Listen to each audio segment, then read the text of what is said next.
What if I told you that the secret to faster, healthier plant growth is hiding in your kitchen trash?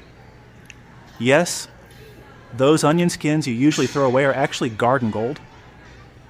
Onion skins are packed with nutrients like potassium, calcium, magnesium, and iron, all essential for strong roots, lush leaves, and vibrant blooms. When buried in soil, they slowly break down and release these minerals naturally. Here's how to use them. Collect your dry onion peels, crush them lightly,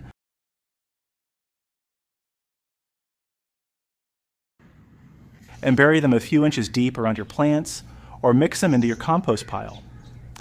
You can even soak them in water overnight to make a powerful, organic fertilizer tea.